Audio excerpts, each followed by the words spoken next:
Hey everyone, my name is RCJ officially, and this is Find a Book and Read.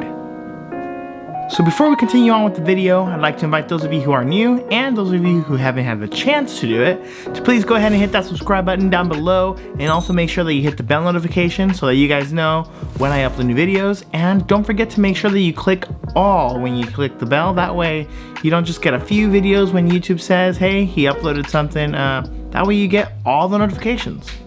So as you can hopefully tell by the title of the video, we're gonna get into some reading tips to help you get back into reading. Because if you've been like me, you probably haven't read for years, and I mean years. It's been a long time since the last time that I read, and it wasn't until this past August of 2020 that I decided to get back into reading. So what is it that makes us not want to read?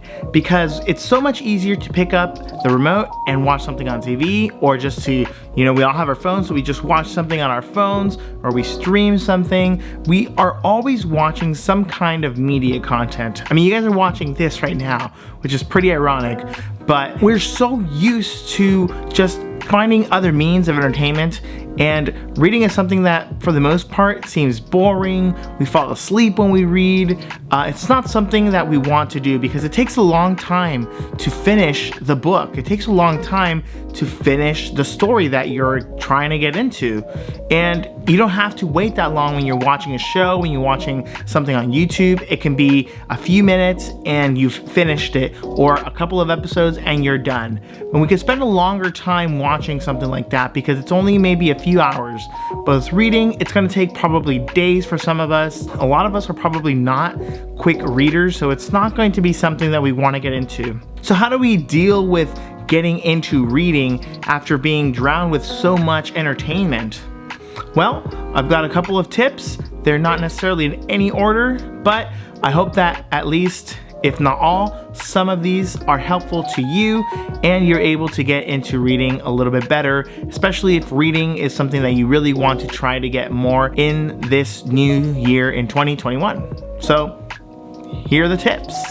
All right, the first tip that I'm gonna give to you guys is start with something that you probably read before. So something that you read back when you were in either middle school, high school, or elementary school. Something that gets you to remember some kind of nostalgia for a book. For me, it was like the Harry Potter books that I know that I love to read a lot. I have all the Harry Potter books, but for some of you, it might be something different. Maybe like the series Unfortunate Events, or maybe Diary of a Wimpy Kid, some things like that. I don't know.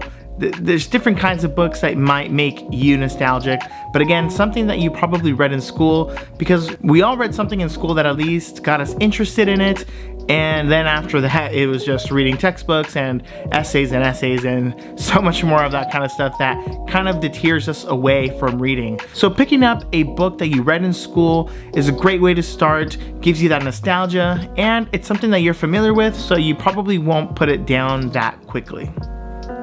Another tip that you can try is that if you've already read this book and you don't really want to read it again, you want to try something new, then pick something that's kind of close to what that book was.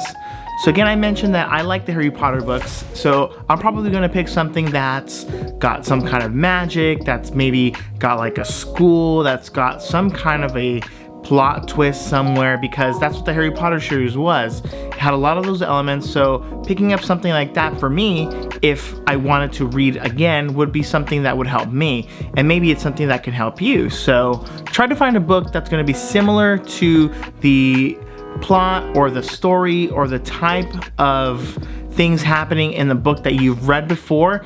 That way you can probably read something new and it might pique your interest, and you never know if you continue on, if it happens to be a series, you keep on with that series, and if not, maybe it could just be a new author that you can continue reading their books.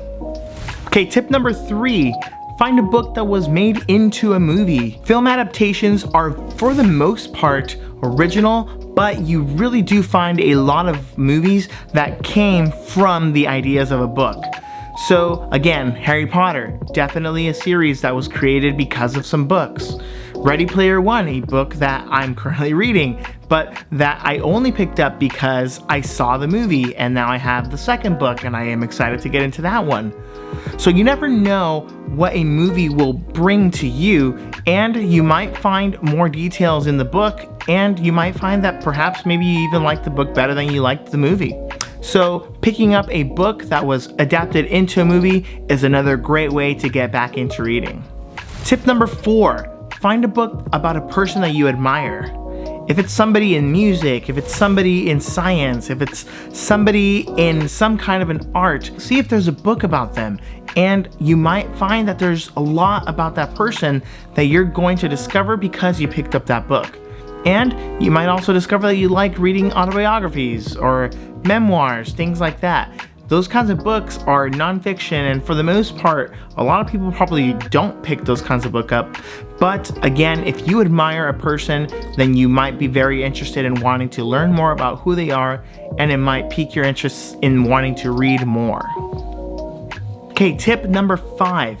When you finally find a book, you probably don't want to spend your time reading somewhere where it's going to be noisy. So either at home or at your office during lunch, find somewhere where it's quiet and move away so that you're not distracted by any sounds or by anybody else that may be around you. That way you can fully immerse yourself in whatever you're reading, and you'll have a better reading experience as you go through your book.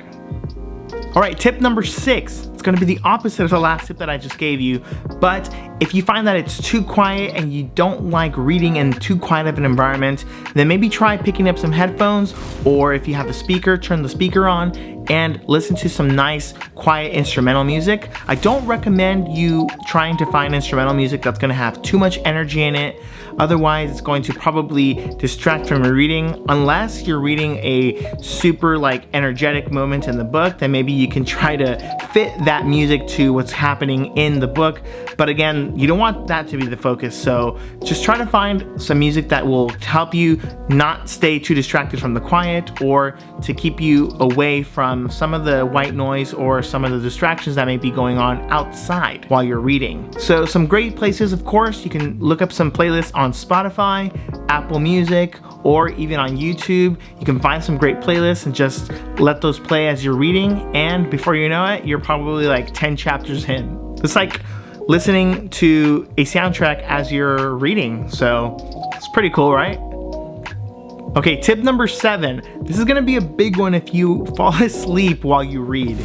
Don't lie on your bed and don't lie down on the couch.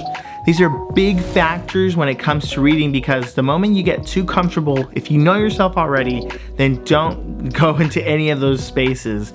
You want to try to find a place like at a table or at a nice chair where you'll be able to feel comfortable enough to sit for a while, but not too comfortable where you start to get drowsy as you're reading your book, okay? So yeah, don't go reading on your bed if you're just trying to get back into reading, and definitely don't lay down on the couch either.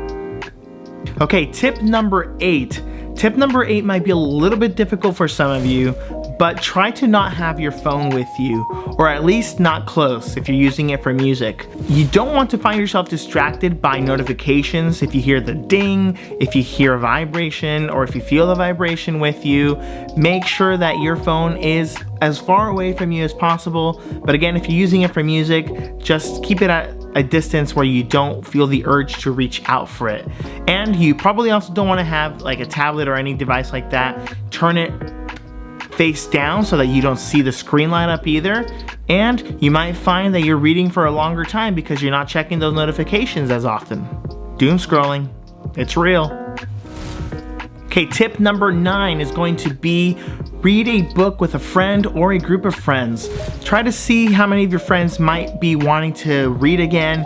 You might be surprised because a lot of people usually do try to pick something new up, especially at the beginning of the year. So we're still in the month of January. This 2021 year has just started. Maybe some reading resolutions have been made and you don't really know. Ask around, you never know. You might even start a book club from that, and you might continue on for the rest of the year, or as long as you're able to continue on with with that book club. But find a group of friends, or at least one other friend, so that you guys can both keep each other accountable and check in with each other after a certain amount of time to discuss the book maybe a little bit, and that way it helps you guys keep moving forward on your reading goal. And the 10th and final tip that I have for you guys is start small and build up. We probably get really excited at the thought of starting something new. Again, with a New Year's resolution, it's really easy to get excited, but then if you do too much, you might find yourself discouraged. So a recommendation would be to read something that's about 300 pages or less, and anything above that might be a little bit intimidating for you. So maybe consider taking that big book at about like the second or third book after you've already read something a little bit smaller. So just try to get back into that groove, try to get back into that feel for reading, and don't overwhelm yourself with a big, huge 600, 500 page book. You'll get there, but yeah, give yourself some time. All right, so that's gonna be it for me. Those are the 10 tips that I had for you today. And I hope that you found some of them helpful, maybe 1, 2. If all of them were helpful, great. But the goal here is to just try to get you guys back into reading, because again, I know how hard it can be to get into reading, especially after such a long time, or even if you've been trying already, but just haven't quite figured out what you can try to get you back into reading. Hopefully something here today on this video was able to help you with that. So thank you all so much for watching. Please don't forget to like this video, subscribe, and hit the bell notification so that you guys all know when I upload new videos. Remember to hit all, because otherwise YouTube is just gonna send a little push notification when it thinks you might be interested. And please leave some comments down below if you found one of these tips helpful, or whichever of these tips you found were very good for you. Or if you have some other tips for readers, please make sure that you guys share those, because we want to make sure that we can build a community of readers, and we want to get each other hyped up for some reading in 2021 and beyond. Take care, we'll see you all soon, and I hope that you guys all find a book and read. See y'all later.